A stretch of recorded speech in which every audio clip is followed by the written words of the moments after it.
We briefly showed you some of the components in the toolbox by dragging over a button. Now let's take a look at it a little more closely. Based on the type of application I create, the toolbox will change and give me controls that are appropriate for that application. In this case, because I chose a web application, I see components that I can add to a web form. For a Windows application, I would see different controls that are available. Visual Studio is smart enough to understand what controls are applicable to the different project type that I choose to use. I can collapse the tabs that are available in my toolbox and focus specifically on a subset of controls. For example, in the Data tab, I can strictly work with data source controls or data list controls to view this data.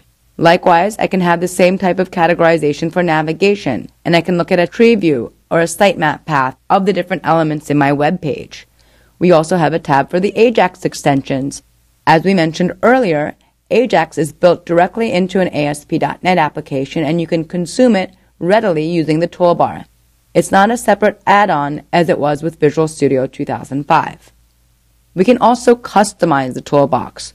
If we scroll down to the bottom, we can right-click and select Add Tab. We can give this tab a name. Right now, we don't have any controls in this tab. We can choose to drag an item onto this, or we can right-click and select Choose Items. We can choose from a set of .NET Framework components, and we can add them directly to our form. I can choose to sort these by namespace, which I find the easiest, as it groups together all the .NET components under the system.namespace, and I can view them together and see what's missing. By selecting the checkbox on the far left, I can choose to add it to my toolbox. I can also work with COM components and choose to add these, as there is interoperability between a .NET container and a COM component. Let's go ahead and cancel out of this and delete this tab.